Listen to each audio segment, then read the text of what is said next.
All right, everybody, welcome back to another episode of Let's Talk About Lego. I'm super excited to talk about a couple of my own custom factions that you were gracious enough to want to talk about, Andrew. So I'm super excited I about want that. to talk about them, man.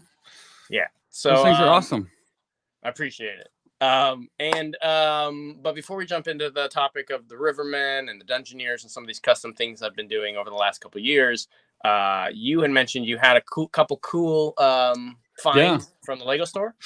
Yeah, Saturday I picked up the house set, and those were both gift with purchases, right? Yeah, these are both gift with purchases, right? Those are pretty hefty gift with purchases.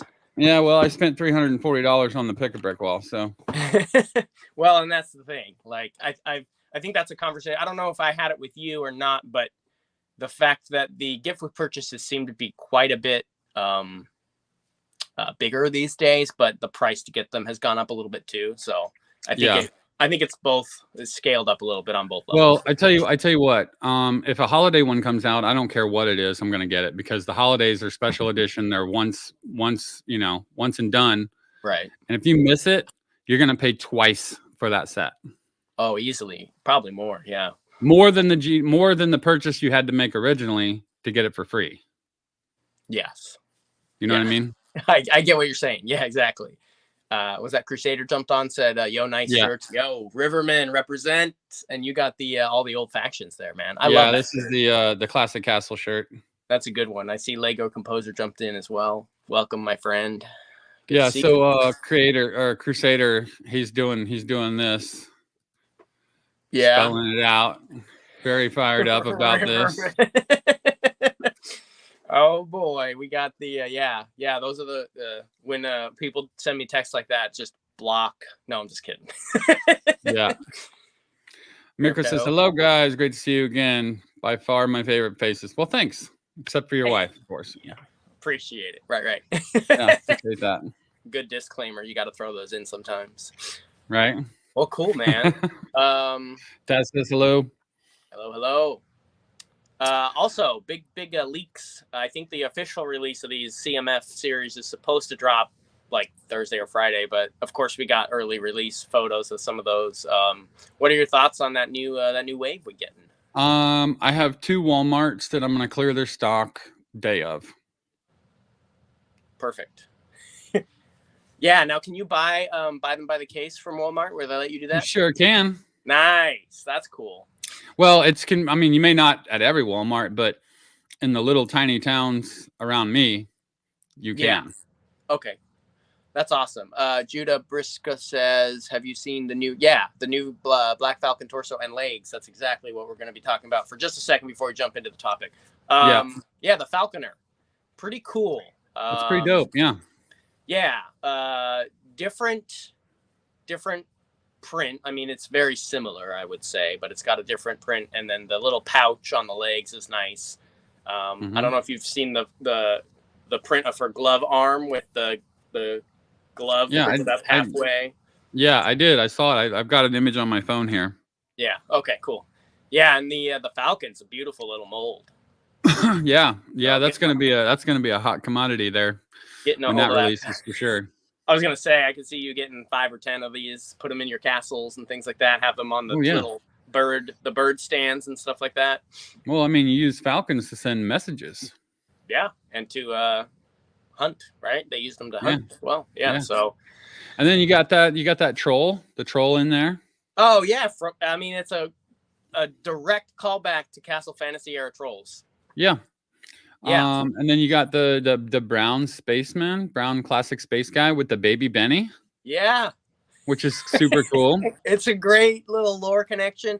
Love it. I absolutely love it when Lego does that because they seem to kind of have faded from some of that love of storytelling a little bit, and they just cranked out sets and CMFs and whatever in these big, UCS sets, and they're just kind of feels like they're going a little bit more corporate. But like when they bring it back to that, a little CMF baby Benny connecting it to the rest of their lore, Lego movie lore, like that's what I like about Lego. So it's good to see also the little the clay, the potter oh yeah printed uniform there is pretty cool. So that's kind of exciting, as well as as well as the newsie, the little boy with the little cap. Yeah, the little cap of the newspaper and the slingshot. Oh yeah, and the Marie Antoinette, like I guess Marie Antoinette. I actually really like that figure. Yeah, I do too. I don't know if I'm going to keep that white painted face on that minifig, but no, I might have one kept like that, but like, yeah, I would use the dress and the pompadour hairdo and all that for like all of those French style, old school English pirate, port city ladies and stuff like that. Yeah, they're really it fits in there really nice. I'm happy to see that one. I have not seen a release date on those yet. No, yeah, I'm not sure when they're coming out. I would assume probably. You think that? Yeah, probably. Nick, I would hope they would come out, around Christmas, but it's probably going to be 2023 because we're getting closer and closer to Christmas. So. Yeah, Judah says if you buy a whole case, you're guaranteed to get one of each CMF. Yeah, Judah, that's what I'm talking about. I'm going to go to 2 different Walmarts and on the day of release, and normally I would just buy the whole box. I just walk the box up to the counter and be like, I want this. Yeah. And if they got 2, I'm going to buy 2.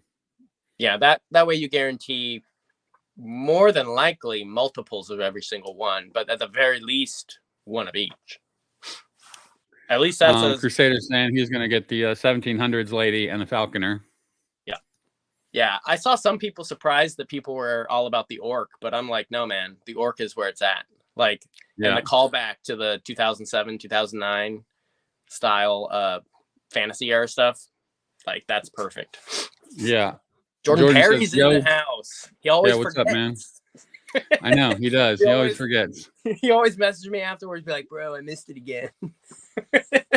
Good to see you. So Brian Castle is saying release should be January 1st. Yeah. Nick's Castle Bricks is saying Promo Bricks said the January 2nd. So it must be at the beginning of the year. Okay. So yeah, no Christmas falconers for us. He bought a case one time. Jordan said he bought a case one time and the cashier insisted on scanning each of the individual packets. Like, yeah, I don't care. I mean, I'll sit there and let them scan every damn one of them. I don't care. I'm walking out with them one way or the other. Yeah. That's wild. They scanned every single one though. That's crazy. He's still at work, but he's here. Nice, yeah. Jordan. Heck yeah. Jordan, didn't you send the Castle in the Forest to me from Alaska? But like when I mail your order, it goes to Texas. I don't understand. Do you live in both places or what? No, he's in Washington, bro. He's like an hour and a half from my house. Okay, well, I'm not sure why the Castle in the Forest came from Alaska. Dude. And I'm not sure why his recent shirt order from Big Monarch went to Texas. So you tell me. I don't understand. He moves around a lot. Ah, that must be it. No, he's told me the most wild stories of shipping his stuff around the country. Like, so weird. Yeah.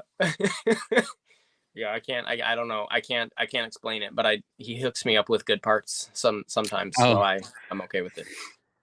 Oh, he said he sent it to me from Washington, but he's going to be in Texas this weekend. See, he's that guy. Like I had anxiety about starting a brick, what is it called? An eBay account for the shipping and stuff like that. He doesn't care. He ships everything all the time. Like, it's great. Yeah. He said he's got to stay mobile and stay one step ahead of the law. Yeah, well, he's got all those forestman torsos. Yeah. He's got to stay away from the tax collectors on those. All right, cool, man. Well, you want to jump into these, man? Because these are pretty impressive. Yeah, let's talk about a couple things that I worked on a few years back. So yeah, these are 2 custom factions. If you guys haven't seen them yet, whoops. Just dropped a Lego piece. If you guys haven't seen these yet, you can scroll down a little lower on my Instagram and they show up. These were 2 factions I created. Originally, I created the Rivermen, although I think we're going to walk through the Dungeoneers first. And these are complementary factions to each other as well as to classic Lego Castle. And I'll get into a little bit of the lore that I developed around them as we talk about them. The Dungeoneers in my own brain are technically a sub faction of the Rivermen, not because they are Rivermen, obviously, but that they come from that same series, and there's only like 3 three builds I did for them. So they're like kind of like the Dark Forest of Castle, sort of. So Jordan says, Dungeoneers, what's up? Yeah, Dungeoneers. I think you like the Dungeoneers a lot, don't you, Andrew? I do. Yeah, I do. It's a mix. To me, it feels like it's a mix between the Black Knights and the Royal Knights. Okay, yeah. And it really kind of hits that nostalgia button, So I mean, looking at this, Jason, not only have you created a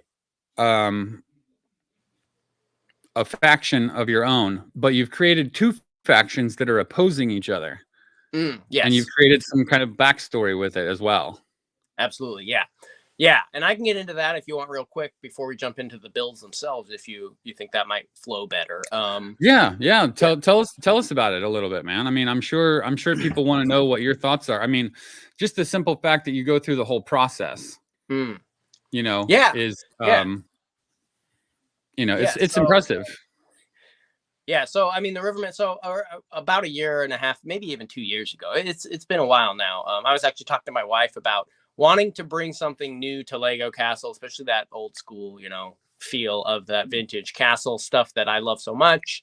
Yeah. And I had hashed over so many different things in my brain, and some of them seemed like they were good ideas, but it was actually through talking to her that we kind of together came upon this idea of Rivermen, and it was sort of more swamp lagoon men type things. And then as I developed it, it became more of like river guys. They have rafts, they're on the rivers, they're controlling some of the rivers, right? And so this pseudo castle faction, if you will, came out of that. And the Rivermen, those are the backstory to these guys would be that they actually occupy lands under the Black Falcons. So in my brain, the headcanon, if you will, for these, since I made them up, right? So I can say whatever I want about them. But they are allied to an extent. The Black Falcons just kind of let them do their thing. They're outlawed by the Crusaders, obviously, for obvious reasons. They're rogues. They're not of the crown, right? So, but they're not forestmen, like lower peasant style outlaws or anything like that. They have, bardings, they've got armored knights, they have houses, like they have fairly established castle style buildings and things like that. So they're like outlaw knights in a way. So that kind of gave them a more appeal in a way as well, because they're not just, oh, look, they're forestmen style people. No, they have their own kind of thing going for them. So they have a little bit of heraldry and maybe their own family royalty and such inside their own faction. So that's all right, cool. Yeah, very good. Let me grab these comments. Char Range Bitch has showed up. He said, "Hey guys, Brick Knight says that Lego should hire you to design castle sets for him because you're so creative." Basically, I'll do it as long as I get the whole say. They can't. Yeah, I don't think you would. I don't think you would. I think you're better off. I think you're better off with just doing your own thing, to be honest. That's kind of what my conclusion was. Not that I've had an offer either, just so that's out there. That hasn't happened. But Jordan says he likes them because it's like he likes the Black Falcons. Forever. Black Falcons forever. Yeah, well, they're friends of the Black Falcons. Yeah. Crusader says specifically they were outlawed for stealing all the ale at the Crusader wedding. There is a bit of lore somewhere that I wrote that does say that, yes. And then I have another fun little thing about them that I will get into about the crocodiles, because people got upset there were crocodiles in Lego Castle, and I have lore that does explain why there are crocodiles in the Rivermen sets. Yeah, Crusader said he read up on the lore for this stream. That's so awesome. you better be on point, Jason, because he's read all of your stuff from the past. So I hope you remember everything. Dang it! I was gonna take notes, and I was like, "But I made them, so I should know." And it's been like a good year or so that I wrote some of the stuff about them. But well, so tell us a little bit about the Dungeoneers and what your thoughts are behind that. Right. So the Dungeoneers, for some reason, the Crusaders didn't want to risk all-out war with the Rivermen. They didn't want to, because I feel like they didn't want to bring the Falcons into it, right? So perhaps they're at peace, or perhaps they're not just fighting right now. So the Crusaders are very diplomatic, right? The Lion Knights are Crusaders. They seem like they're pretty smart a faction, right? And probably the ruling faction for most of Lego Castle. So they didn't want to risk open war with the Rivermen and then incur the wrath of the Falcons, because the Rivermen occupy most of their land under the Falcons, or not under it, but in their areas, right? That's where they're safe, basically. So the Dungeoneers were formed, mostly thugs. They're bad guys. They're cutthroats, sell swords, mercenaries. They were hired by the Crusaders. They are not a faction of the Crusaders, but they are paid by them with piles and piles of gold to go after specifically the Rivermen. Though if they catch a forestman or a wolf pack in their hunting, the Crusaders are fine with that as well. But yeah, so these Dungeoneers, they are backed by the Crusaders, but it's like a sort of like a political move that they're not openly at war. The Crusaders are not openly at war with the Rivermen. They've used these Dungeoneer, as a third party to come in and kind of try and stamp them out. And yeah, their primary function is to jail the Rivermen. That's pretty cool. I have a question for you. Just as a Castle fan, that just dawned on me. So you call these guys the Dungeoneers. Did that come in any relation from the set, the Dungeon Hunters?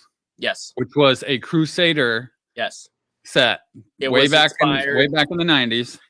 It was definitely. Actually, I think it was late 80s is when that came out. Yeah. It's like 89, maybe 90. I think it was late 80s. Yes. The idea of the Dungeon Hunters was definitely influential in creating this faction, especially, and tying it to the Crusaders, like you said. So maybe when I was developing it, it wouldn't necessarily specifically be Crusader tied in, but then thinking about the Dungeon Hunters as part of that, it totally made sense. So yeah, that's definitely a good observation. 20 years ago they were still they were Crusaders. Yeah. And now in modern day, you've got them set as the Dungeoneers, which is basically the same gist of that classic set. Sure. Yeah, I get what you're saying. Yeah, or the Crusaders have now. They hire out their dirty work, right? They don't have their own hunter wagons. They don't want their brand on it. Exactly. Anymore. Exactly. Right? That's exactly what these guys are. And so obviously this faction was actually formed specifically to hunt Rivermen, and that's why the logo on the Dungeoneers shields and coat of arms and such is the actual Rivermen's fish logo clasped in a gauntlet, and it's a skeleton because it's a direct affront to the Rivermen, and that's like their counter to the Rivermen's logo. So because that's what their primary function is, to just hunt the Rivermen. So yeah, I created a little bit of lore around those two factions and how they interact, and the Dungeoneers are pretty bad baddies. So well, let's jump in here. We got a couple of comments, so let's review these comments before we jump in the Dungeoneers. For sure. So we've got Jordan saying, I think they're majorly legalistic, though. So wouldn't they have to lock themselves up for breaking the law? Huh? Man, that was what a way to go about a statement. I think they're majorly legalistic, so wouldn't they have to go about themselves to bring the law? Oh, the Crusaders. I would say that because we know that historically some of the things that Crusaders and that group of people did was very sketchy and under the table. So he said he thought they were major law enforcers. The Crusaders. Dungeoneers, maybe. I don't know. Yeah, I mean, the Crusaders are law enforcement. They are definitely law enforcers, and this is just an extension of that in my imagination. Like, not only are they catching, because I think most of the castle factions might be fine with them catching the known outlaws, like the woodsmen, right? But when you come with these Rivermen, they're more of a castle-y faction. They're kind of a pseudo faction, so they're in between. if you go and risk open war with them, you're probably going to cause Black Knights to come in and say what's going on. Black Falcons come in and say, hey, why are you picking on these guys? They live kind of in our area. Don't mess with them. Yeah. War happens. Crusaders would still, hiring sellswords isn't necessarily illegal. So hiring mercenaries to do your dirty work is just another way to enforce the law with a second brand. Yeah, this is so much deeper than just talking about a creation that you've made here. There's like a political backstory, and we're like arguing about who's right and who's wrong here, who's hiring who and who's doing what. That's what makes it great. This is why these were made, though, right? Because it adds this whole dynamic into Castle. So proxy war, Orange Bricks, proxy war, exactly. So and that's what I love about Castle, is because you think about these things when you're looking at these booklets, right? Like we've talked about before, where you're seeing who's fighting who and what's going on and who's kidnapping that person and why are the forestmen over here. And so I tried to stir the pot as much as I could with Castle lore and imagination by building these two more factions and throwing them right into that mix. And I think that was fairly successful with just the conversation we're having. You can kind of see that. Right. Crusader said the Dungeon Hunters was released in 1990, according to Brickset. Okay. I thought it was around that time. So almost late 80s. But Mirko says, Jason, you should accept the contract from Lego only if they agree on the same terms that William Wallace gave the English cavalry. I agree. I guess that's fair. That's funny. What are the Kind Crusader? What does he got to say? He says, damn, I know I stayed up late when I catch you guys live. Uh-oh. Yeah, we're on, man. So I love these custom factions, he says. Thank you. Yeah, no, they were a lot of fun to build. And again, like, working the lore in, we can change it, we can write it the way we want because it's made up. But that was kind of my bottom, the bottom line of the lore was kind of what I gave. And then, we can work from there. But yeah, so earlier a question, Judah had asked, do you use stickers or did you have those custom printed? So on all the stuff, for the most part, that's online, they are photoshopped in just by me. I did actually get some stickers made for these guys, and you can see them here. I did not use them in hang on, Jason. Let me pull you up. Oh, yeah. So you can show that really quick. Yeah. And at some point, so these are the stickers I did have made by a company through a connection I had from a buddy of mine. You can kind of see them there. They were pretty well made, but I believe that at some point in the future, we are going to produce more stickers and things like that for these factions, and that you guys could be able to make some of them yourself. Probably not prints. I don't know that that's going to go that far, but that's all kind of been in the works and thought about for the last couple of years. But for the images that you see online, most of that's all just done by the computer. So Crusader is asking, could the Rivermen be a group that left the Crusaders? I always thought so from the colors, but the established lore does not confirm or deny. This guy is really concerned about what really is going on here, Jason. Yeah, for sure. I mean, that's fair. What does Jordan have to say? We'll piggyback on this. He said, I probably just got the lore wrong. I didn't do my homework like Crusader did. That's funny. No, I mean, I think he was on the right track to a certain extent. I never really connected the Rivermen directly to the Crusaders, except for being kind of antagonistic towards them. I will say that before we jump right into the sets, there's a last little piece of information that I'll add, and I don't know if I actually ever wrote this on social media, so this might be a Let's Talk About Lego exclusive take here from me about these guys. The crocodiles, right, that show up. And this is another reason why the Crusaders do not like the Rivermen at all. In my head, right, the Crusades weren't against the Christians or the Muslims or anything like that in Lego, right? Because those don't exist in Lego. The Crusaders probably ended up somewhere off over an ocean, and I could see them fighting the Islanders potentially, because those are the more representative of something pagan or something that's not castle to them at all. So if the Crusaders sailed off and ended up somewhere where the islanders lived, they would have thought that these alligators that lived with the islanders were dragons, baby dragons. So they chained up a bunch of them and brought them back to Europe, thinking that they were going to become dragon masters or something, right? They're like, look, we got baby dragons. Well, on the way home with these islanders crocodiles, the Rivermen show up. They ambush the whole caravan carrying all these, and they just dumped all the crocodiles into the rivers. And they're like, look, we freed the crocodiles. And so the Rivermen and the crocodiles now kind of chill out together. And that's why there are crocodiles in Europe during this time in Lego Castle, because of the Crusaders. But the Crusaders are pissed because the Rivermen dumped all their baby dragons. At least they thought they were baby dragons. They dumped them all into the water. So yeah, they probably feed them. Yeah, and they feed them. Yeah, clearly. And we'll see where they play in a little bit later on some of these builds I did for them. So that's kind of the lore. Let's jump into these sets, man, because you know, I want to have some time to chat about these as well. Definitely. Yeah, let's take a look. So we're going to take a look at the Dungeoneers first. Yeah. So our first one on the list is the Dark Dungeon Fortress. Dude, this one, yeah, I really like this one a lot. It's one of my favorite ones out of the theme.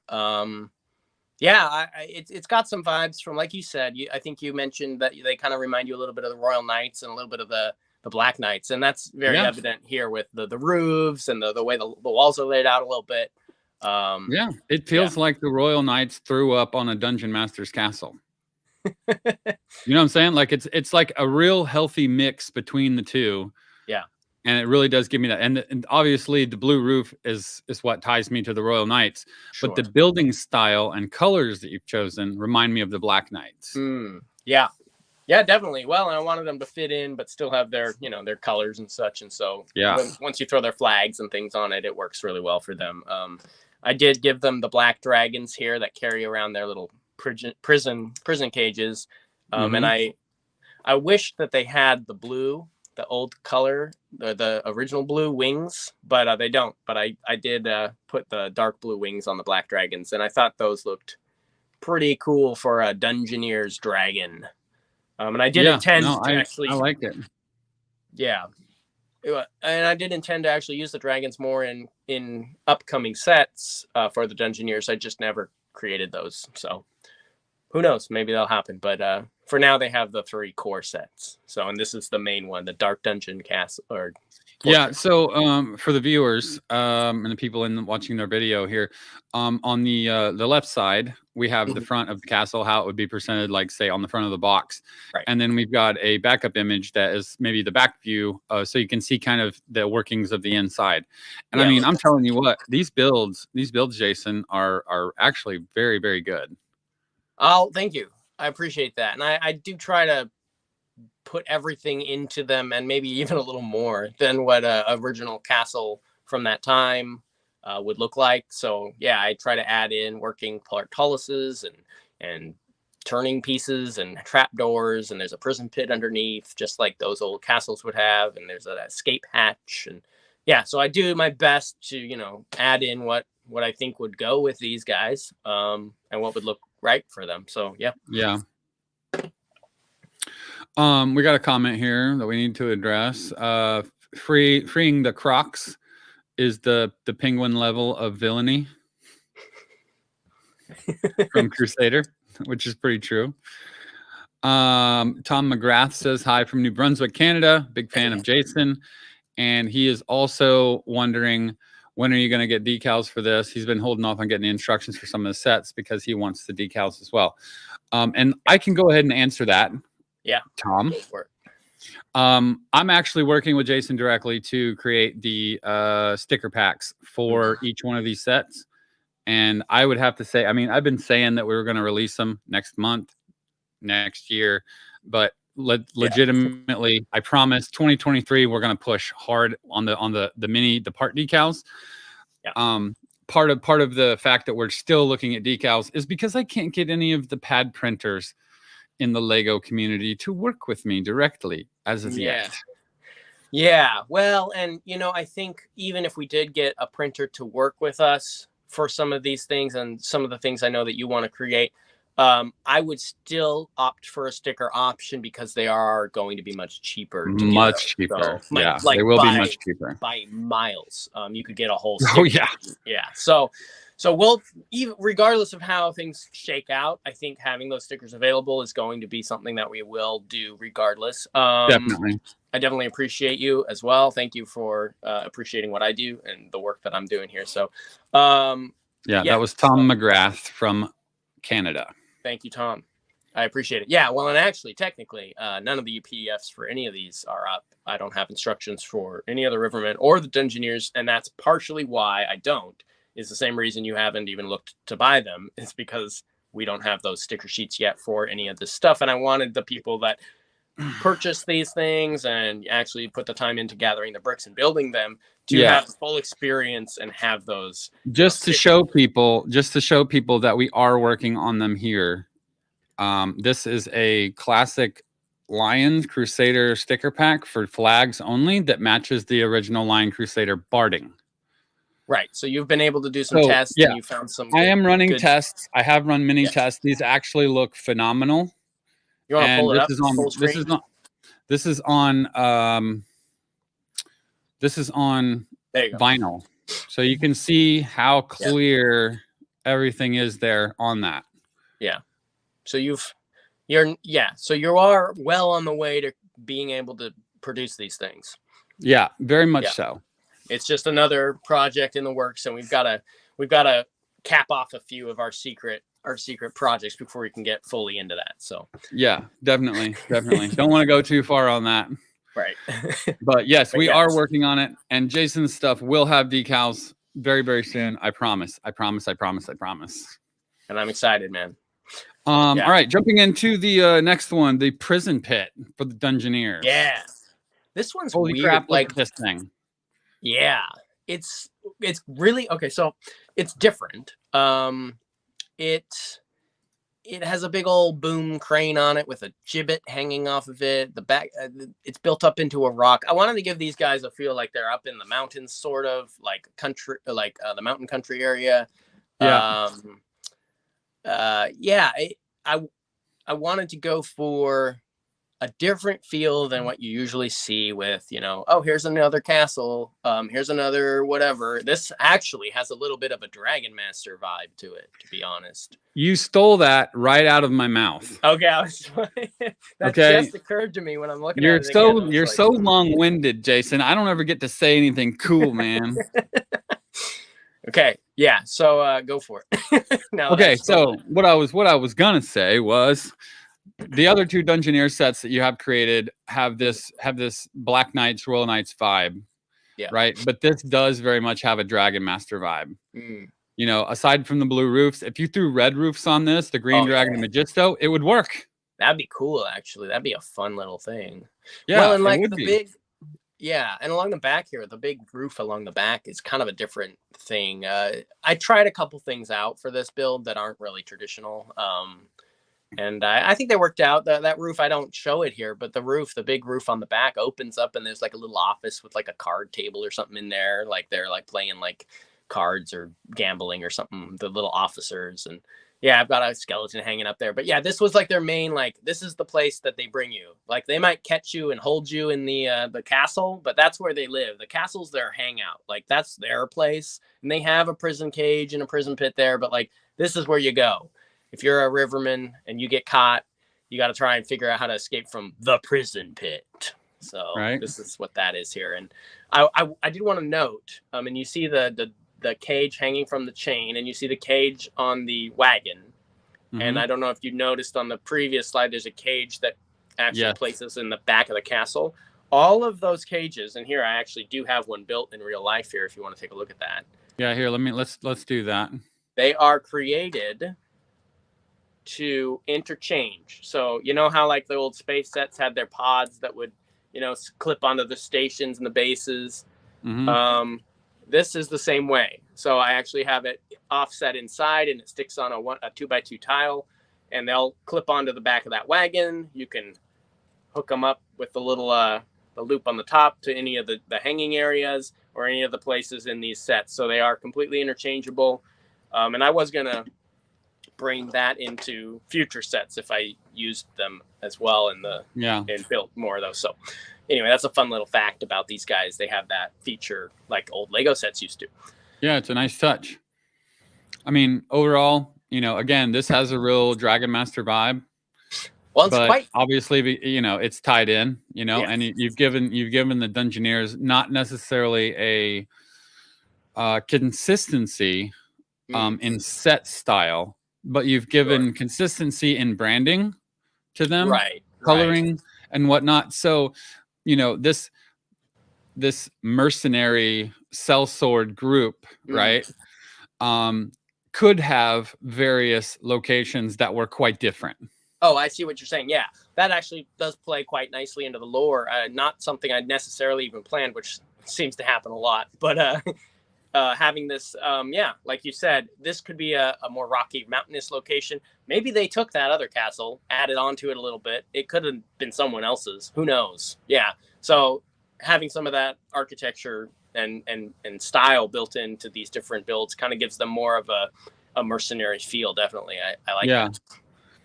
Yeah, definitely. Cool, Let's take a look here at the last one. The river trap. Is the river trap.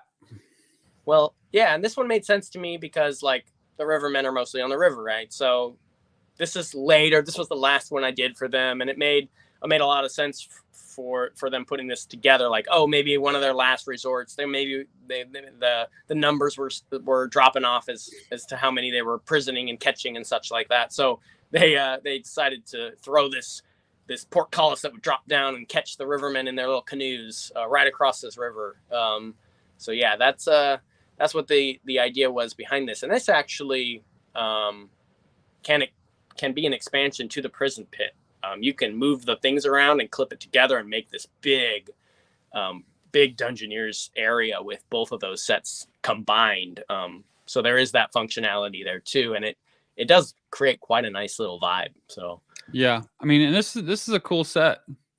It's a cool setup. I like it. I think again, it fits the branding, but again, it's so dynamic and different from the other two that it really is. It's really like wherever they decide, they're just like, it's like they were on a move, right? And there's like, let's put a spot right here. Yeah, this feels more flags and our banners up. Yeah, this feels more like maybe this was an outpost that was abandoned at some point, and they came back and threw a big portcullis up over it, and that might have been a bridge to somewhere else. And yeah, they kind of took this one over. The stairs on the left, or is that the left? That would be the right for people viewing it like I am. So where that little archer's hanging out, those stairs clip into the door along the top of the prison pit. For people who are wondering why the stairs terminate like that, it's built that way on purpose, so it can function with the other. Yeah, one. I wouldn't questioning it at all. Cool. Crusader says this is his favorite Dungeoneer set. Nice, I appreciate that. Yeah, it's a little different. You got a classic castle, and then you got a Dragon Master style pit thing, and then this one. Yeah, so this one probably has. Yeah. A quick review here. You got your castle, which is a great build. You've got your dungeon pit. Yep. Right? Yep. And then you got the river block, which is kind of like, they could wear a beaver hat because they're building the dam for the Rivermen. Right.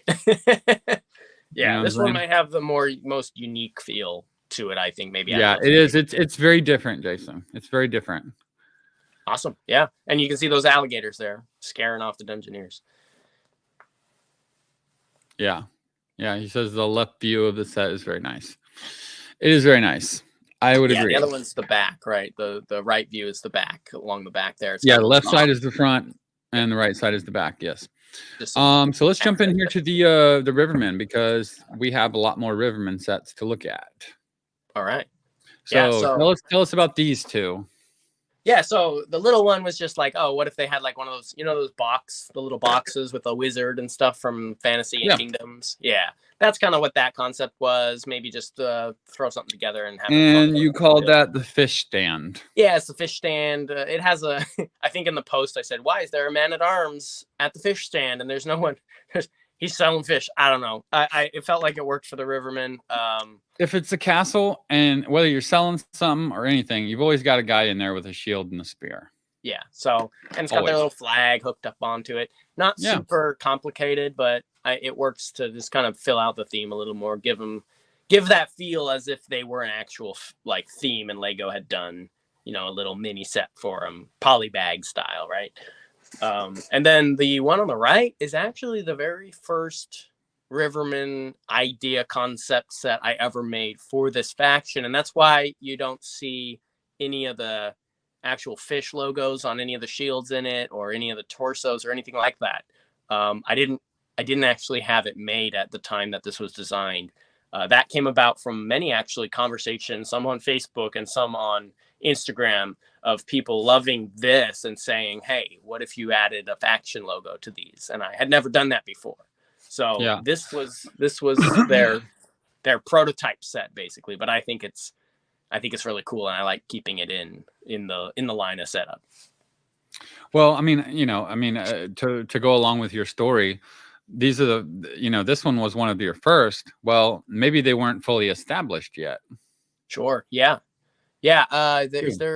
Did I add a crocodile in this one still? I don't see a crocodile in this one, Jason. Right. So there you go. You got a couple things happening that happened later, like the addition of the crocodiles and stuff. Definitely. I mean, it wasn't fully developed. It was a prototype, like I said, kind of. But it was a finished prototype, but still like, hey, is this going to work? Do I like this? This has a little less, military feel, a little more, you got the little like inn sort of almost on the side there, a little rope bridge. I wanted to add those rope bridges in and stuff to make it like feel, I like the rope bridges, so I always try to use those. Right. Lewis said the fishermen are pescatarian ? Oh, I'm not sure. I mean, I guess they could be. Yeah, if they're eating fish and veggies, and drinking ale and mead and such. So they're potentially, yeah. That's cool. So the next two sets on our slide here, these are a bit more established as the Rivermen. Yeah. So a couple fun facts about this one. The raft was the second one I did, and that's the first time you see the logos on those shields and such, and that's the first time you see the crocodile in there.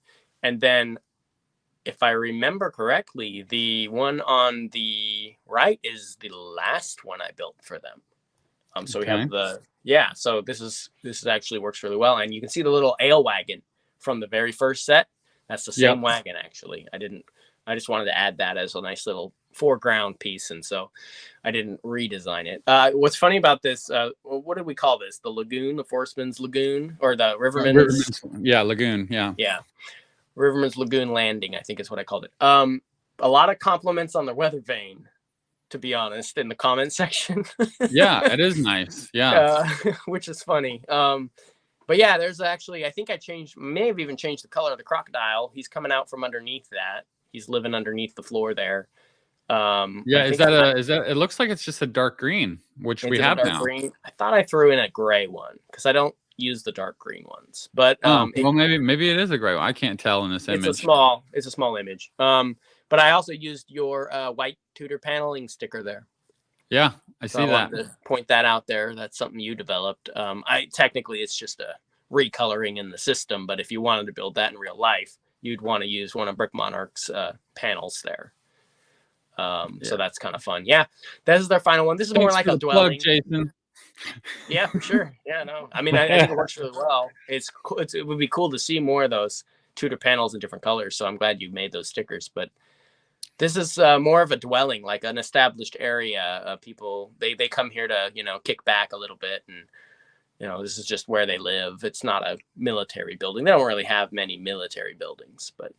Crusader said they sell fish and ale and they hunt crocodiles. It's in the written lore. Yes. So the original lore said that they hunt crocodiles. And then I did somewhat change that to say that they released those crocodiles. So that could be an inconsistency. Or they could hunt them, but they don't kill them. Because I have in the later set we'll get to in just a bit, they have an area where they actually have the crocodiles hanging out with them. So they are not killing crocodiles. But yes, they drink mead, ale, they love good mead, and they steal all the good mead from the Crusaders. Right. Overall, in my opinion, I think that the Lagoon set is really nice. Mm-hmm. I like the style of build that you've chosen there. It's different, but it still feels like classic Lego. Yeah, it is a little different. I also feel that it's a little deeper. Like the gray building is a little bit deeper than what classic Lego would have been. Definitely. You know, because typically when you have a classic Lego set, you know, you might have like a 10 deep, maybe 10 studs deep. Most of the time it's 8, and like even more so 6. And that looks like it's like a good 12 studs deep or so. So it's pretty. Yeah. You gotta have little tiny hands to get in there in the back of that. Yeah, it's a little deeper. I think the lower level might have a slightly higher than normal ceiling on it, so it gives you a little bit more room in there. But yeah, it's a little bit thicker than some of the older castle buildings. And I mean, overall, I higher. think it's good. I really like the choice of the yellow roof on it as well. That's a nice touch. Yeah, that was my my representation of somewhat thatch type roof. I think it's more obvious in some of the other builds I did that it's more of a thatch roof, but that was also a color choice, right? Originally, my whole concept for these guys was to create a faction that felt like it was part of Lego Castle, especially the classic factions, but had its own color scheme, and that was very difficult to find. Kind of its own color scheme in the building. That's why there's red arches, right? And that's why there's like red doors and yellow roofs. Trying to pull some elements in that gave it a distinct look and held its own while still, you know, looking like classic castle and not just using the same colors everything else does, right? Yeah. Crusader is saying the Rivermen are so awesome to me because they keep the feel of classic castle, but they add color, literally and figuratively. I would agree with that. Sure. Yeah, I guess that's fair. Yeah, because the old colors are gray and black, right?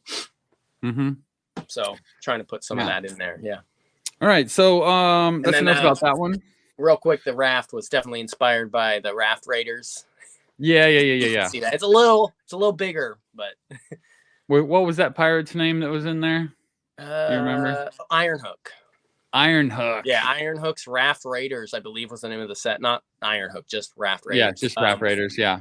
Similar concept here. This one's a little bit more detailed, a little bit bigger, but it's definitely inspired by that. Yeah, just Jordan is saying that Raft is such a great design, and I agree with him. It is very, very cool. Thanks. You know, I mean, it's a catamaran raft, dude. I mean, with a crane on it and a winch. Yeah. Like, for those big barrels, which that was a little bit I wanted to play in with the big barrel and the barrel on the back of the wagon, right? So these are the bigger, the like. Yeah. You gotta tie in those tiny small details. Yeah. Tie the set together and the consistency together in the story. So. Yeah. Did he say that definitely recognizes the inspiration there? Yeah. He definitely. He definitely recognizes that. Well, and that's why you got to keep those themes throughout these designs to make them, you know, familiar to people, so they do recognize them as part of Lego Castle, right? Or at least part of the Lego lore. And so seeing some of those similar shapes and things like that is definitely beneficial when you're designing stuff like this. Yeah. So the next one on our list is the toll bridge. This might be my favorite Rivermen build. It's pretty good, man. It's got some wild building techniques on it. And you can't, and I should probably try and do a close-in render of that interior part, but the side of the wall opens up. I mean, there's some really cool angled like hatches that can open and look down on the road below inside there. There's a counting room up top with like ledgers, and then there's a bunch of gold stored up there as well from all the tolls they collect. And this is part of their lore, right, too, where they have toll bridges. So that's kind of where they get a lot of their wealth. And I can assume that the Crusaders' toll is higher than, or at least Crusader civilians is higher than some of the other factions that go across these rivers. Yeah, I see a Crusader cruising through there. Yeah, Crusader noblewoman. She's got a couple men at arms and a knight, so they're pretty secure. At some point, I guess the Crusaders, well, like we said, they don't really openly fight them, so they pay the tolls and such begrudgingly, and then get the Dungeoneers to come in and beat them up. So it's a whole thing. So we've got a couple comments that I want to touch on here. Number one is Crusader is asking, how do you do the strings? Is that in studio or after? Studio has a couple string elements. I think they might even have a net, but it doesn't work. So you can do some of the ropes, the little Lego ropes with the studs connected to them. You can manipulate inside of Studio a little bit to get those. It's very difficult. Any string where it would tie to like a winch and a gate or like a crane or something like that, like the ones on the raft, I draw them in afterwards. And it's really very, very basic. I draw them. It's almost as simple as like a Microsoft Paint line tool type thing. I add a little bit of a highlight to them and try to keep them, they're small enough on Instagram you can't tell. But yeah, it's just drawn in over the top. So yeah, so Crusader, build your thing in Studio. Yeah. Then get yourself a side design program. You can pull your image in and add extra features, I guess, like the rope.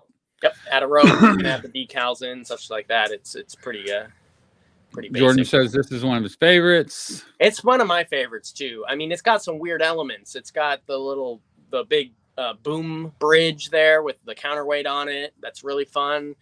Yeah, that is tall. Cool. It's a nice touch. If you can see, I don't think another thing, and I forget this as well. The size of these are quite staggering. If you look at the minifigure in the top of that tower, you can imagine how large this set would be. Yeah, it is. It's beefy. Like it's bigger than even I realized. The render doesn't. It's hard to tell spatially how big these are.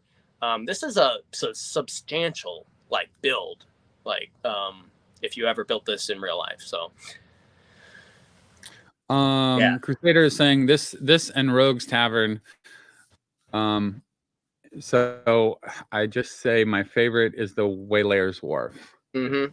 Yeah, we'll get. We're gonna get there. We're gonna get there in a minute, man. Yeah. Yeah. So no, I really this one's probably out of all of them.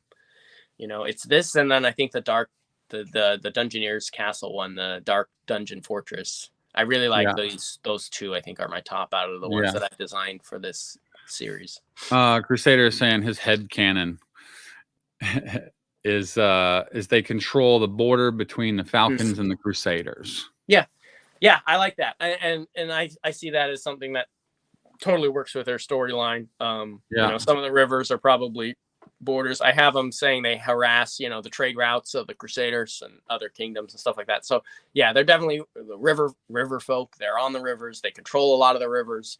The Falcons take a cut of these tolls that they collect. That's part of the reason why they don't mind them kind of living in their holdings, right? So yeah, I like that a lot. That works perfectly. Something I noticed, the way you like to do those textured brick walls with the classic parts, you do the headlight brick. Mm-hmm. And in the one image there on the right where it's open, it looks like you got like Morse code, like dots on the inside of that wall from all those pieces that are in there. Yeah, that is one disadvantage, I suppose you could say, of doing that. If you have an opened area where it opens up like that, you can see all the holes. But sometimes I utilize those open back studs and add like a little shelf to put like stuff like that. So, I mean, I don't know why you wouldn't. Yeah, it can work out. So Jordan says these gave me some GOT recalls also. Yeah, this one got the most questions asked about whether or not this was inspired by Game of Thrones. Which the answer is actually no. I didn't think about much Game of Thrones at all when I was putting this together, though after it was built and people started kind of equating the fish, because there was the I can't remember the name of the faction in Game of Thrones that had some of that in it. There's a fort castle on a river in some of the first couple seasons. It's that old guy. It's called the Twins. There's a tower on each side of the river. Those guys. Yeah. So people were thinking that maybe it was inspired by some of that, but it mostly was kind of my own idea. Though it could have been subconsciously maybe influenced by some of that, but especially with the flag with the fish on it, right? Because I think that does show up in Game of Thrones. Yeah, it's the Tullys. That's the one, Tullys. Yep, I got a lot of comments asking about that. I 100% support using the headlight bricks to add stone and brick texture. It's the OG way, says Crusader. Yeah, the headlight brick is nice, and what's really fun is you can get wild with using the headlight brick and then the new, I don't know if it's a modified brick, I guess, because it doesn't have the inset, right? Yeah. So you don't get the holes on the back, which can be very nice, depending on what you're using it for. But if you mix headlight bricks and those modified bricks, you actually, not only do you get the brick work you can put on, but it actually is inset some on the headlight bricks versus the ones that are directly on the face. So yeah, on a tiny build, you can really do some dynamic wall crazy in there. So yeah, I've done that a little bit, but mostly I stick with the headlights. All right, well, let's get into Rogue's Tavern. Yeah, the biggest build in the whole series. Yeah, I mean, I just started building it. This was one of those ones. I do actually, dang it, I should have actually given you some of the concept art because I did some pencil drawings of some of these things before I built them. But this one is pretty close to the idea I kind of sketched out. Of course, implementing it was a lot harder. Yeah, well, it always is. Yeah. Yeah, it's big. Yeah, we've had that conversation, Jason. How you've you and I've seen some. You actually like to doodle, and you doodle these out, and like you get kind of like a conceptual art drawing of it first, and then you just kind of build to fit what you've drawn, and it's kind of an interesting process. Yeah, so some of them are like that, and then some of them are just built directly out of my brain, and they build themselves in a way where I just kind of wanted something here, and then it just kind of develops as it goes. So this one did have a sketch, as well as a couple other ones, like Wolfpack Manor, right? That was a sketch, and it looks very similar to the sketch. But like, for instance, the Johnny Thunder train, Escape from Cairo, that just came out of nowhere. The Mtron base was just out of my head, as well as the one I just recently dropped, the Dark Forest, the river one, the fortress that I just built. Yeah. That was built yesterday. It was like a 5 hour build I just did out of my head. So it just depends. This I think resonates more with people because it had a lot of thought and sketches and concepts put into it, and I think you can see that in these builds. But no, it can be quite a process sometimes. I think the toll bridge. Oh no, the toll bridge had a sketch as well. Yeah, I had to show this really quick. I have a large screenshot of it on my desktop. Cool. Really quickly, this is the one that Jason is referencing. What a great build it is. I really like it. Yeah, Dark Forest has nothing. So I needed to give them something new. I feel like this one would look nice next to the Dark Forest Fortress. Yeah, definitely. And I think I called it like Rocky River Ambush. But that's the one I was just talking about. That one I just built the other day, literally yesterday. Just because like I should probably put some on Instagram. So I was like, what needs something? Let's see. Oh, Dark Forest doesn't. I haven't done much. No, I figured I'd show it because it's a pretty impressive build. You know. Thanks. I appreciate it. Yeah, it was a lot of fun. There's a lot of hidden like functions and traps and moving parts on that one. But this one, man, this one, it's got the hidden waterfall that opens. You can sneak in there. That's the crocodile gate I wanted to talk about, that they have them. They probably feed them down there. There is probably, I think I put a skeleton down there, so I'm not sure if they feed them people or not. We're not going to really get into that because then they might be the bad guys. No. But we have a prison down there as well. And there's a Crusader being locked up down on the bottom. This would be like their operations, right? Like their headquarters. This is probably the most castle-y building they have. Well, no, I guess the Toll Bridge looks more fortified. But this one is where they all get together and make their plans. They got the big tavern room. They got the second story in there. And then the bridge goes over that river. And in the water wheel actually like grinds grain, and in the top there is an actual distillery, and you can see the little like glass like distillery areas where they're making their fine ale, and so that's some of the best ale in the land coming out of this place. It's very interesting how you incorporate like some kind of additional story with each one. Like Sure. each one has its special function. Right. And this one kind of has multiple things going on, which is pretty cool. And I mean, overall, the build is kind of beefy. It's very large. Like this thing would be bigger than any classic castle set. Is this sitting on a full plate and a half base plate? Yes. So it's like the equivalent of like the Royal Knights. It's like what is it? It is at least that length. Yes. Is it 36? Yeah. Is it 36 studs? I can't remember. Is this plate here? This one? Yeah. It's the equivalent of that as far as the base is concerned. As far as the base, but then it's going to be taller, quite a bit taller than the Royal Knights Castle, I think. Although maybe with the spires it might not be. But I mean the spires would be reaching about the same height, I think. But overall, I mean, it's more the build solid. itself is beefy. Like it's got a lot of depth to it. There's there's a lot of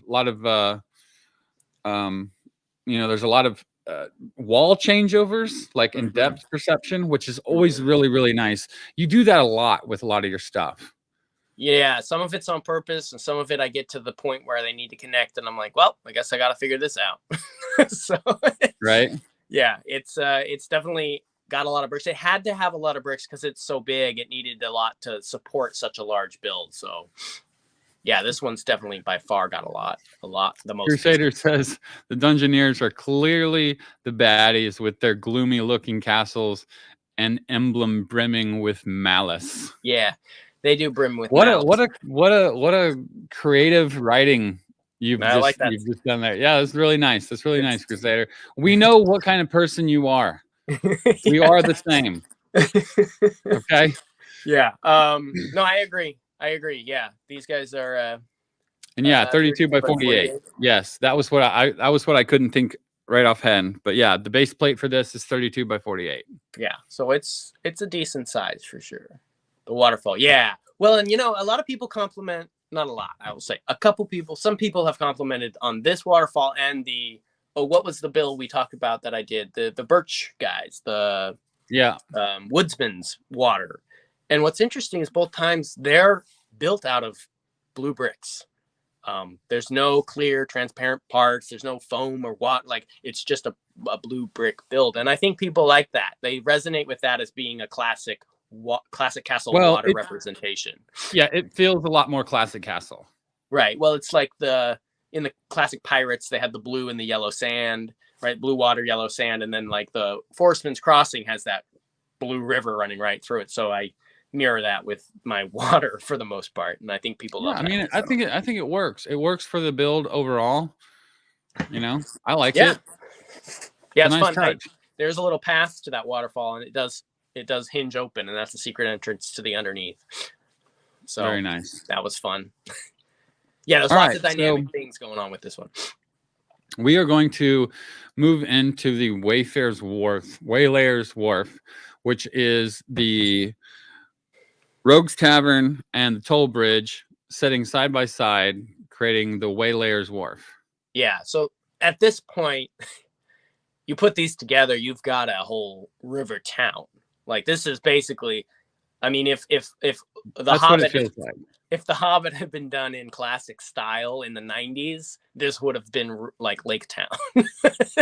100%. Right? Like 100%, that's kind of because the way you've got this set up here, and now in this image, it's set up and it looks a lot like Lake Town. Mm-hmm. Like the build, where it just seems like water is going every which way, and the buildings are kind of built to be on the water. Right. Which is the goal for the Rivermen to be right up on there. Yeah. Which looks really good. So I just wanted to note that it's these two that create the Waylayers Wharf. Yes. Yeah. But this is another view of the Waylayers Wharf. Mm-hmm. And I think it is absolutely phenomenal. Well, and this is still connected the exact same way. It's just a different angle. But yeah. It doesn't matter. This angle speaks a lot more volume. I like this image a lot. I am very happy with the way it turned out, and I actually had a buddy of mine help me put that together to make it big like that, to get that whole view there. Yeah, man, this would be the UCS Castle set. Maybe this should have been the 90th anniversary set. I don't know. The more I'm looking at this, the more I wish I could build this in real life. Yeah. So, I mean, can you imagine what would happen if they would have brought back a 90 years of play set that was even close to this? I mean, people would have blown their minds. I think it would have been cool. I don't know that it would have. Yeah. It definitely is not as bland as the large castle they did, and it probably has close to the same amount of parts, but a lot more minifigs probably on this one. I like to fill these things up with minifigs. I mean, overall, I mean, Jason, this setup right here is just phenomenal. Right here, I love it. I love it. It's so good. I appreciate that. Yeah, it's very large too. Again, thinking about these on a table, like putting them together, like just the size of those minifigs next to it, like it's crazy. Judah is asking, how many pieces does it take to build the Waylayers Wharf? Over 3,000, I think, maybe more than that. I do have it written somewhere on Instagram, so I could find that. But yeah, you could scroll down and look. And yeah, I did have a number. I don't remember. It's over 3,000 for sure, though. Crusader is saying he would rather have the Waylayers Wharf than any real set. I appreciate that. Thank you. Yeah, this was man. I mean, and that kind of, I think that shows like the effort by sketching these out, and trying to really work with more of a design process as opposed to just flying off the seat of your pants a little bit. Like, I think you can see that paying off in this image a lot. Oh yeah, I agree. Yeah. But I mean, let's not knock your flying by the seat of your pants sets that you create either, because a lot of those are really spectacular. Yeah, you get some of the weirder, more unique, kind of fun, out of the box ones if you're flying by the seat of your pants a little bit. So yeah, I agree. Those are fun too. So, Orange Brick says, "What an epic display! All these sets would be brick built." Yeah, goals. Yeah. Oh yeah. At some point, I do intend to have these fully built, all of them physically at some point. Yes. That is a goal of mine. I have almost all the parts collected for all of the Dungeoneers sets. So they'll probably be done first. So that is something I did work on a while back, and I do have most of the parts collected. So, what do we got? Lego Composer is asking, Jason, do you keep a Bricklink order of all your builds? And if so, what is the most expensive? Oh, so here's the problem with Bricklink and, checking those statistics as to which ones would be more expensive and such. They average the parts. So if some nut job is selling a brown door from Castle for, $52 and someone else is selling it for $3, they average that. And so all my builds are like thousands of dollars on Bricklink, but I've talked to people who have went and bought parts for them, and they come out to more like a couple hundred for some of these. So these ones might be more expensive, just because the amount of parts on them and some of those like red panels, right? So these probably would be some of the most expensive ones I've designed. They have some of the most parts for sure. And that Black Knight's Castle, the big iron stronghold that I did.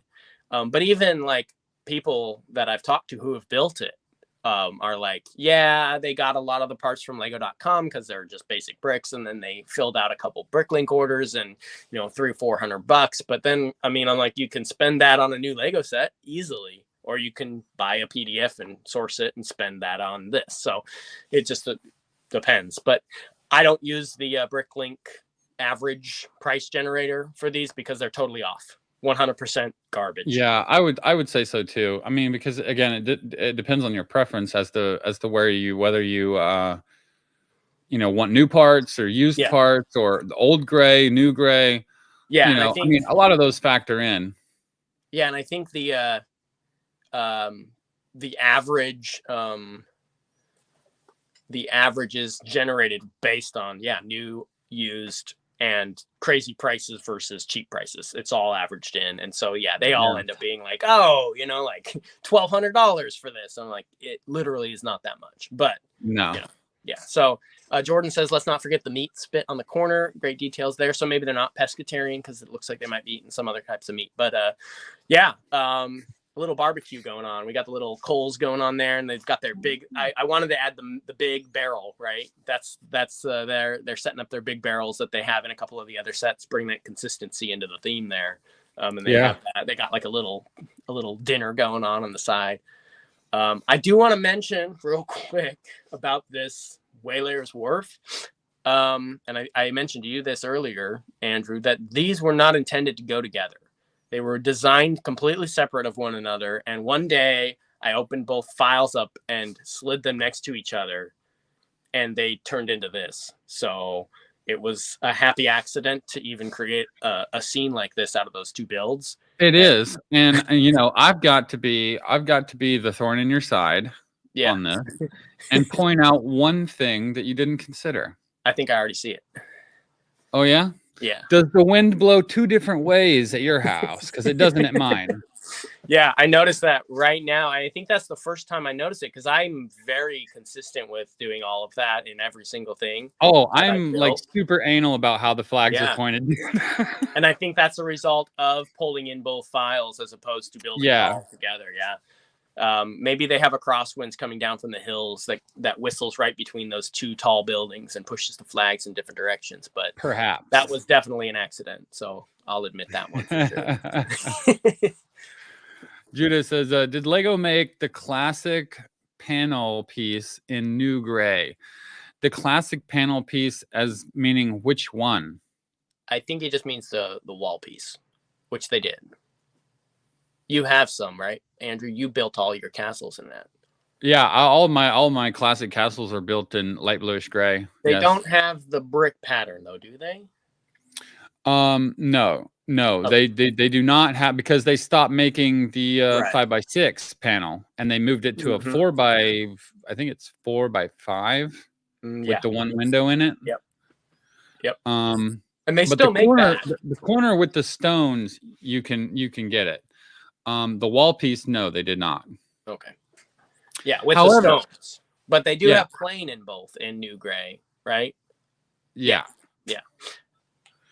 However, if you want, Judah, you can go on my shop, and I have the classic stone pattern decals that match the classics that you can put on the light bluish gray wall panels, corner or the other wall. That will mimic the old classic wall panels.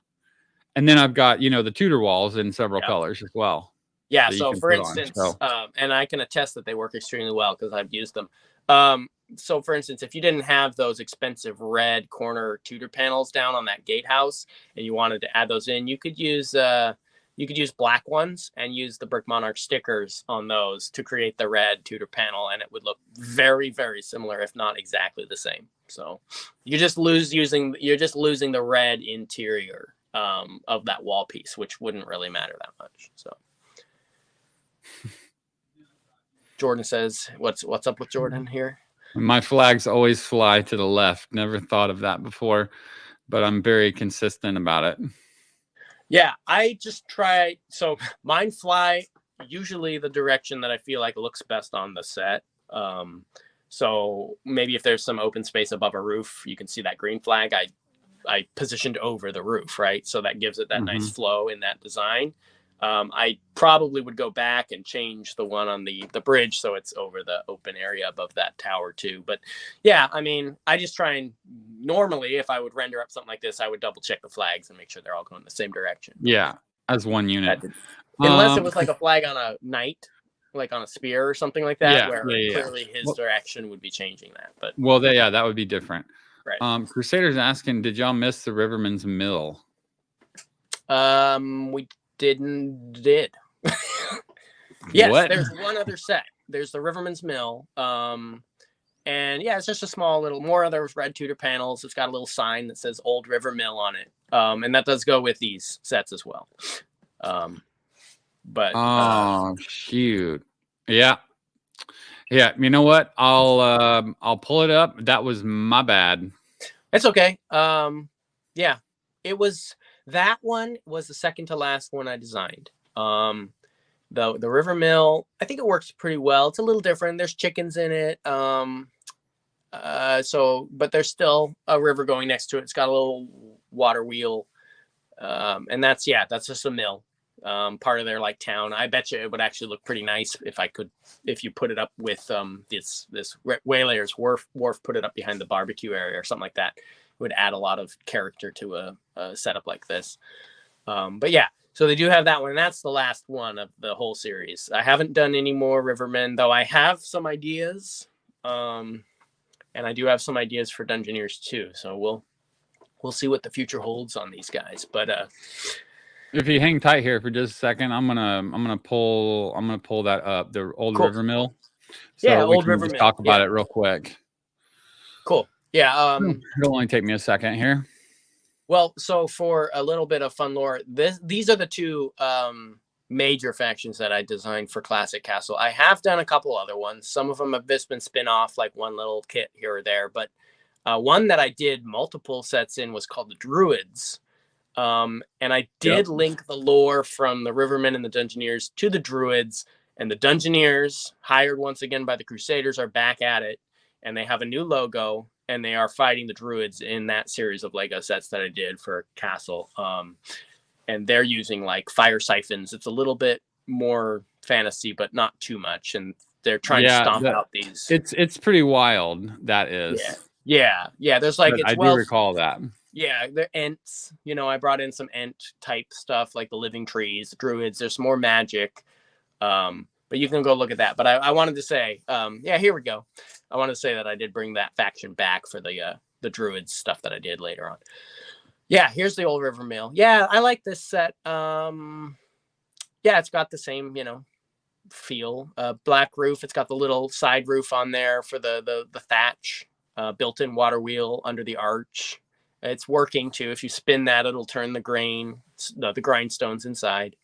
You got some flour bags hiding up in the loft. It's got a little living quarters up top. So I really like the fact that you take it a step further than just building. I mean, you've created the faction, but then beyond that, you've created the branding for the faction, as well as these little fun signs. Yeah. They all have these little signs, but this one is like the biggest one that you've created for the Rivermen. Yeah. And it's basically like the toll barrel sign. Yeah. Yeah, it's it's kind of like similar to the signs I put on the Rogues Tavern, or like the longer flags on the long banner flags on the Dungeoneers, right? So yeah. What's kind of what's interesting about it is you don't when you build a logo, that's the hardest part, right? Getting the logo, faction, whatever. Here's the shirt, right? But you don't necessarily your work's not done, right?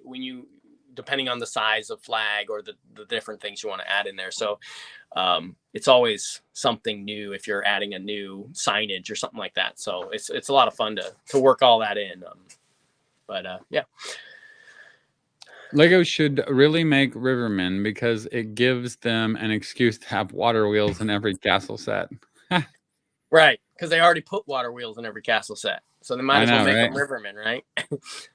Matt likes the Druids, apparently.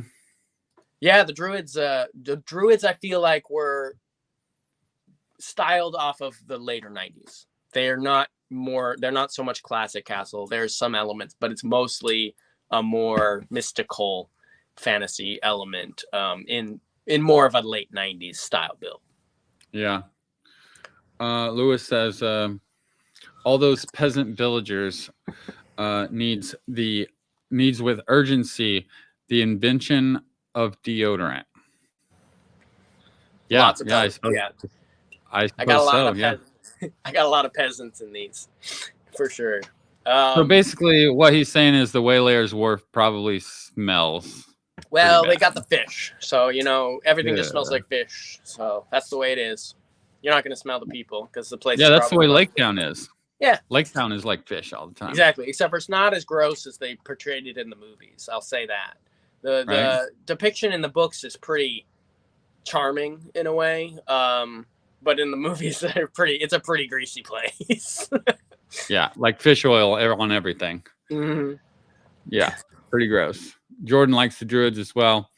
I think it was pretty cool. I think it was a pretty cool build. I think it was a little bit more wild than what I was thinking. You know, the Druids. What was that? It was the Shannara. Okay. You know, the Shannara books, where the Druids were in the Shannara books. Chronicles. Yeah. And then they did that little knockoff MTV thing that lasted like one season, and it wasn't really good. But the actual books, were very, very good, and the Druids were a main part of that whole storyline. Yeah. My idea was, I mean, I haven't really gotten into much lore about Druids. They don't have any written records, apparently. So they're kind of mysterious and mystical.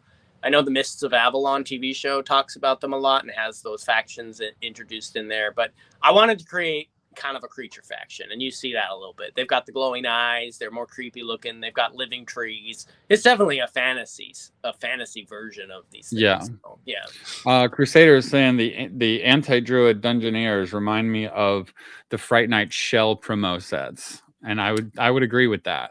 There is definitely Fright Night energy in those. And I love Fright Nights, so that's probably why that showed up. Mine at least have function, whereas the Fright Nights didn't. I have hoses and, actual like cast iron, like machinery parts, and like an actual bellows and a siphon.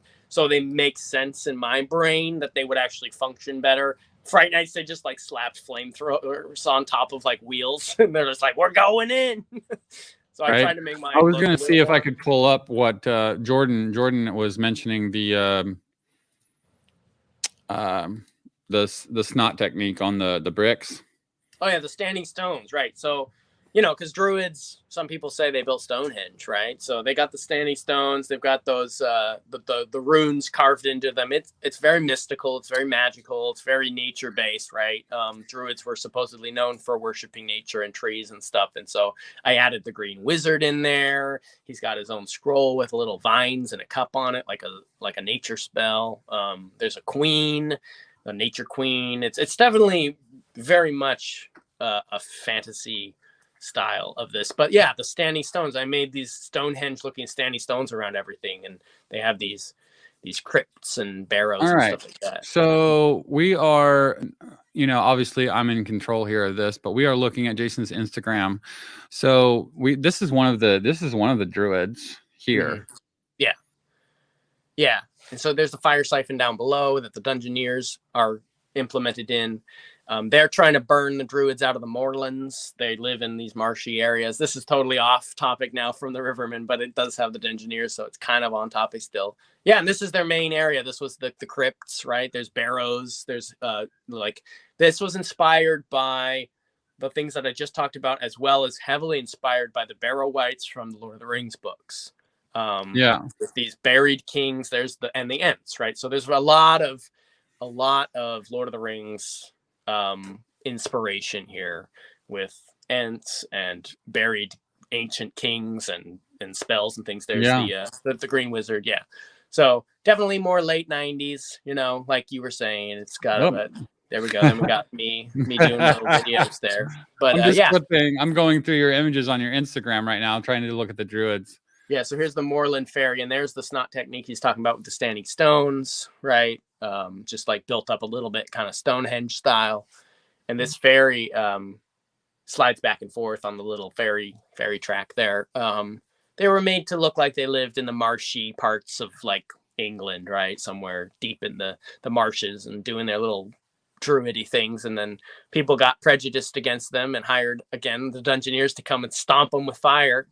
Because it seemed like the right thing to do with fire versus trees, right? Fire versus nature. So, yeah.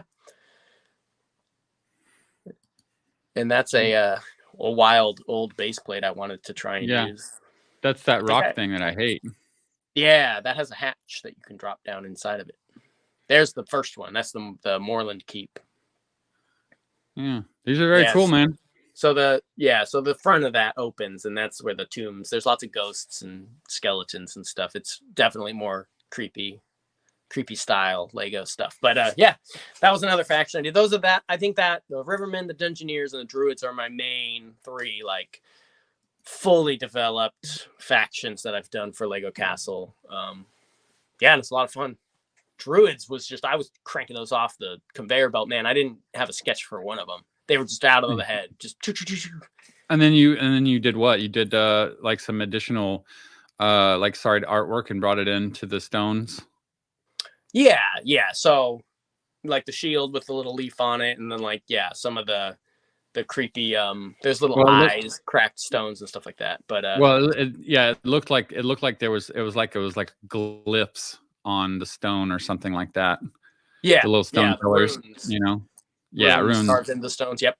Yeah. So I did a few side art pieces that I turned into digital decals, and then threw those on all of them, and that kept the consistency across the whole design. But Crusader saying, oh yeah, for sure, the siphons and stuff made it better than the Fright Night shell stuff.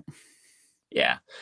I mean, it was still inspired, or at least had that same vibe, like you said. I totally agree with that. It was definitely done in more of a late 90s style as opposed to a solid mid golden age castle style. So yeah, I mean, overall, Jason, again, good job here on all these. Seems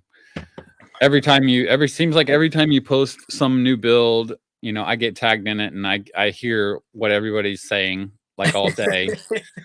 Well, I don't have to tag you, which is fine. I mean, a lot of people really enjoy seeing your designs and your builds. They look really good. Yeah, I appreciate it, and that's that's part of the reason I do it, is to, like, put some of the stuff out there and see what people want, see what people like, and people seem to enjoy it, so I've kept doing it. But yeah, man, it's a lot of fun, and I just love Lego Castle mostly, like, and that style of everything that came out of the 80s and 90s. And you can see that in the stuff that I try to create. That's the style that I've decided to do most of my internet presence in. So that's what I'm up to, man. Well, and I, something else too that I wanted to mention. A lot of people in the community don't understand the amount of effort and work and creativity it takes to create an entire faction with visuals, branding, I mean, the whole conceptual from start to finish, right? They don't understand how long that actually takes. Yeah, I mean, there's definitely people who do, because some of them do it themselves, and some of them tell me, like, I could never figure this out, like, this is crazy, so I think there's a fair amount of appreciation for it. But I think you're also onto something that, like, yeah, man, I mean, you're sitting there for like hours drawing these things out and trying to create something that shows up like this big on your Instagram build or whatever, like a little poster or a wanted poster or a scroll for somebody or something like that. And you have to really love what you're doing, and you have to really care about the thing you're creating to put that much effort into it. And there is something to be said for the limiting style of some of that building. I think we've talked about this a couple times now, is the 90s style build, right? Trying to limit yourself to that palette to a certain extent, some of the parts to a certain extent, and then try and get that aesthetic. It's its own beast, and so that's something I've been kind of experimenting and realizing as I've been doing this too. So we I mean, it's very tough to do, just doing the one that I had done, the guarded inn and tavern. That took a lot more time than I expected it would, to finish the build, get the instructions together, and then create final images that would, display it well enough to where you could actually see what was going on. Yeah, those turned out great, by the way. It did. I mean, you did a fine job on the instructions. Thank you. I know, because I used them. Good, and you were able to build it. Yeah. Instruction creation is a whole nother. Yeah, well, that's the other thing. Not to get on another tangent, I know we're trying to wrap it up. So I will say though, like, designing factions, logos, decals, functional buildings within that, opposing factions, all that aside, putting those instructions together, that's a whole nother game. Oh yeah, yeah. That's a beast in itself. Once you actually have the concept finalized, then you have to make it to where it can actually be put out into the public. You know, and that's like half the job in time invested. Yeah, easy. Yeah. Easy. You know, if it was something I could knock down in a couple days, I'd probably give away most of it. But it's not. These are like 100-hour projects. Yeah. Days. 50-hour, 80-hour, 40-hour project. I think the Guarded Inn, wasn't it 40 hours for you? No. I think so, yeah. Was it? Yeah. It was up there. It was up there. Good 20 some odd hours or more, because I remember we tracked it and it took a while. So yeah, we did. So we got a question from Lewis. He's saying, Jason, do you ever study or try to emulate the architecture of any real castles, or is it just imagination? It's a big combination of both. Growing up, I was lucky enough to be in a family that loved books and had tons of books. And then we were allowed to watch a lot of documentaries about castles and, you know, countries and things like that, cultures and stuff. So I grew up loving castles, as did you, I believe, Andrew. Yeah, from the day one. Yeah, and I would get books from the library about everything that had to do with castles, castle architecture. Yeah, so yes, I have studied a lot of, you know, castle architecture books and functionality of castles. But then, of course, I've also steeped myself in not just Lego, just castle toys in general, especially some of the Playmobil stuff. And it's all kind of ruminated inside my brain to get this kind of pseudo weird concept of what toy castles, especially Lego toy castles, look like. And so, yeah, it's definitely a combination of imagination. It's applying imagination to knowledge that I did gather about real castles and real things in the world. Yeah. I mean, I guess that pretty much wraps up your Dungeoneers and Rivermen, you know, question and answer. Pulling a surprise cameo of the Druids at the end there. Yeah, it's always nice. It's always nice. So wrapping up, Brick Monarch Shop, we're going to be running our Black Friday sale. I haven't decided what we're going to do there just yet, but we are going to start it on Thanksgiving, and it's going to run through the end of the month. Sweet. Oh, so nice. Everybody's going to have a nice little week there to grab some stuff for a big % off. Right on. More details will come on that by Thanksgiving morning. And then I'm, you know, I don't know. I don't really have anything else other than, you know, go check out the Patreon, the Brick Monarch Patreon. If you guys want to donate $1 or something like that. You know, to help us continue our show here. That'd be helpful. Any donations are obviously very appreciated. I think we both have links to those on both of ours, whether it's buying a coffee for me or dropping a couple dollars on the PDF shop I have up, which I also will be putting together a little bit Black Friday promotion. So keep your eyes open for that if you're interested in some of the PDFs I have up there. And then, as far as the Patreon goes, Andrew and I have been talking, and I think there's going to be some fun content coming into the next year that we're going to be putting together that might be a little different. Yeah, it's going to be different, and it's going to be behind the wall of the Patreon. But that being said, none of this is intended to change at all. So no, not at all. Continue doing everything that you guys are used to seeing. Still doing the Instagram, YouTube, Brick Monarch Shop, PDFs, whatever. You know, all that's going to keep going. But we're just thinking about some fun ideas for some exclusive content as well. So just so you guys know, that's kind of thrown out there, and we'll see where that goes. So. Crusader, we do. We ship worldwide. Some shipping, depending on what shipping company you pick, can be kind of pricey. But we have customers in Sweden. We have customers in the UK. We've sent stuff to Singapore, I think. We've sent stuff to Australia. Yeah, I've seen a couple of the. When you jump on, sometimes it says so and so bought something from here, and I'm like, oh man. Yeah, it'll tell you where the last people have bought. You seem to have some Canada orders, quite a few of those. Yeah, we have quite a few Canada orders. Yeah, and from what I understand, the shipping is just such a pain because of the way that they charge, and I mean that's really out of my hands. Yeah, you know, I can only do so much from my end here in the States. But I would say your best bet, Crusader, is to hold off a couple more days if you're wanting something from the shop, man, and jump on there and try to get a discount during the sale. And just know that you're going to compensate the money saved in the sale for the shipping. There you go. It's going to go towards the shipping. I mean, it is what it is. Yeah, just keep an eye out. I share a lot of Brick Monarch promotions on the shop as well. So you'll probably find it from my page or Andrew's, as well as several other people actually on Instagram share it as well. So when that hits, you'll be well informed as to when that. Yeah, and then also stay tuned with our lives. Next week we're going to be on Tuesday instead of Monday, Lady Brick's birthday. So I've got to not be doing this on my wife's birthday. So my wife's birthday it's other things.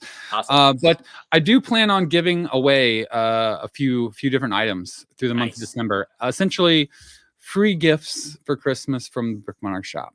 Sweet.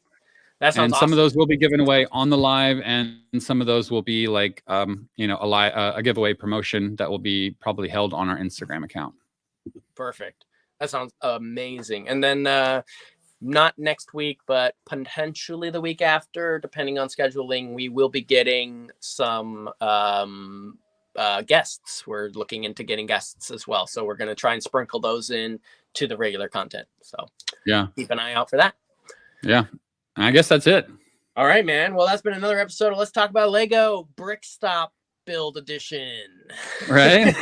It was great to have you guys. Thank you for all the amazing questions. Again, I just really appreciate all of the support, all of the phenomenal, like you said, you get the notifications of people commenting on my stuff. I appreciate that. But yeah, it's been outrageous, the amount of people love and support. Some constructive criticism, very little hate, which has been amazing. I don't have to deal with that too much, and that's been fantastic. So I just want to thank you guys because, you're what we're here for. So thank you so much, guys. Right. Yeah, and thanks to everybody for joining. Everybody have a good night and happy building. Have a good one, guys. See you guys later.